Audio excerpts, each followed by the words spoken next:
Assalamualaikum warahmatullahi wabarakatuh. Nama saya Bagia Artemevia dari Prodi Pendidikan Bahasa dan Sastra Indonesia semester 2 Universitas Islam Majapahit Mojokerto. Di sini saya akan menjelaskan apa yang dimaksud dengan membaca kritis. Jadi membaca kritis adalah suatu kegiatan membaca yang biasanya kita lakukan, ya dilakukan oleh masyarakat terutama pada semua kalangan, dan khususnya membaca kritis ini sering dilakukan pada kalangan remaja, yaitu pelajar ataupun mahasiswa. Dengan membaca kritis ini biasanya kita akan menemukan suatu fakta-fakta atau hanya sekedar opini dari penulis atau pengarangnya. Dan menurut Sudarso pada tahun 1988 ada 4 teknik membaca kritis. Yang pertama yaitu mengerti isi bacaan.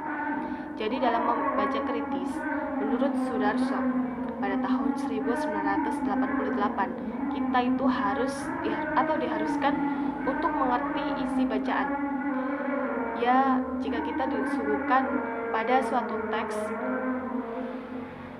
kita akan membacanya, dan biasanya membaca dengan memahami itu sangat berbeda sekali. Membaca bisa sekali baca langsung selesai, sedangkan memahami perlu beberapa waktu untuk dapat mengerti apa yang dibaca tersebut. Jadi membaca kritis ini harus memahami isi bacaan.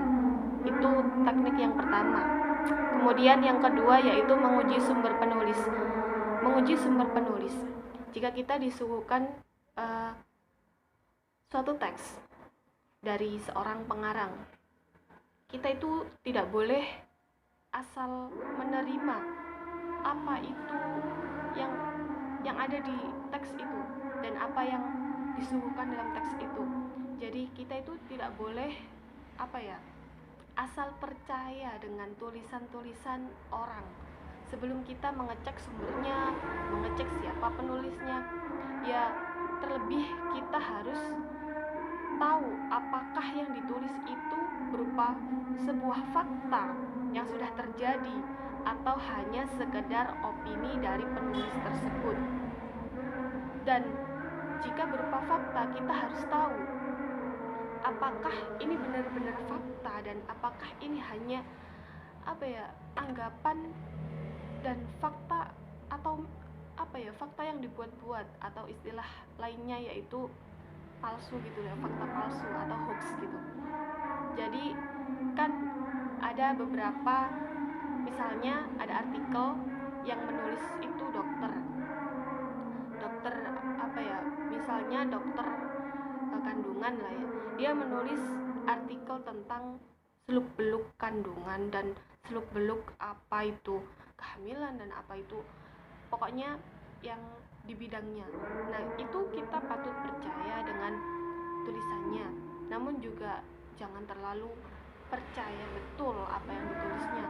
Kita harus juga mencantumkan sumber-sumber lain agar kita tidak terpaku pada satu jenis teks yang belum tentu kebenarannya itu benar-benar benar gitu.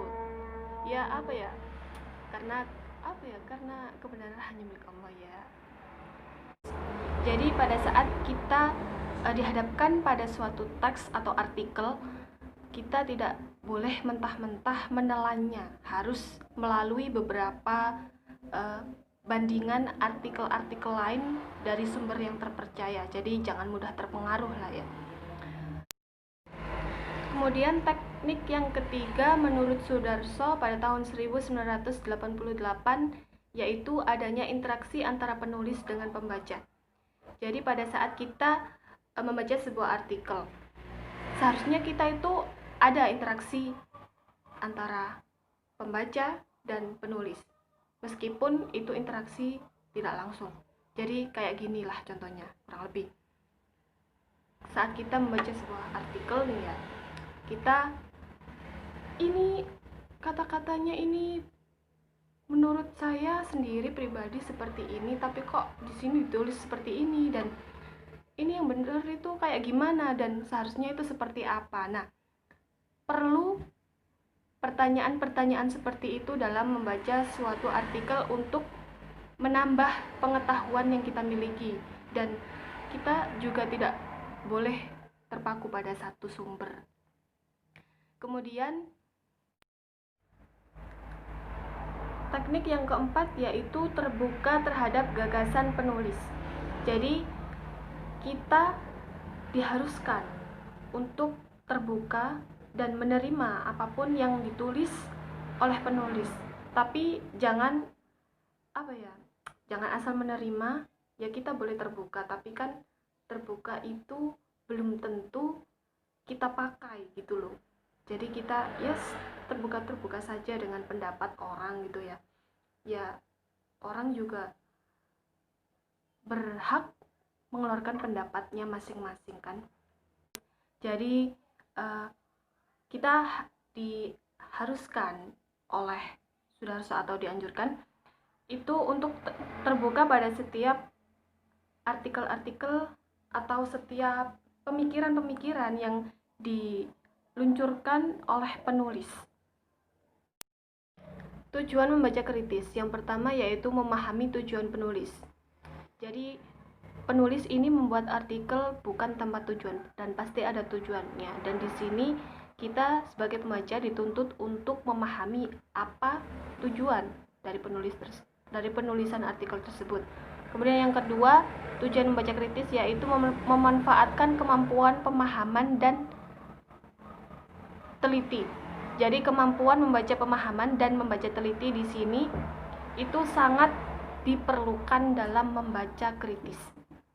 Dan yang ketiga yaitu memahami organisasi tulisan. Organisasi tulisan ini bisa disebut sebagai struktur dari tulisan, yaitu berupa pembuka atau pendahuluan, kemudian isi, dan juga penutup atau kesimpulan.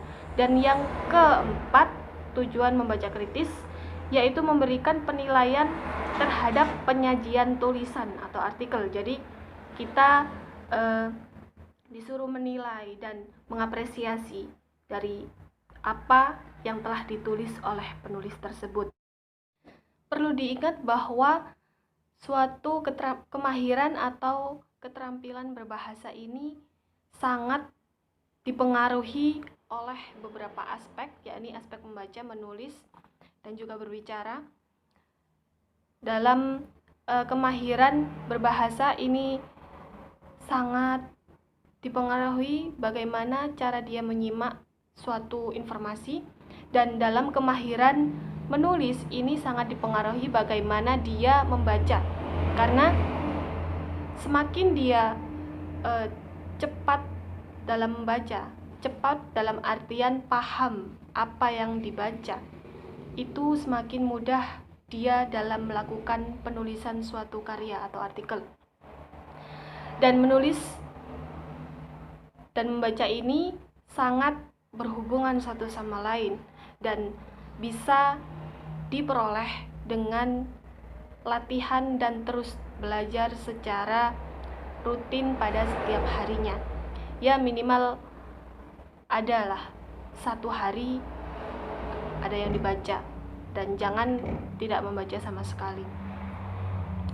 Mungkin itu saja yang bisa saya sampaikan, kurang lebihnya mohon maaf. Wassalamualaikum warahmatullahi wabarakatuh.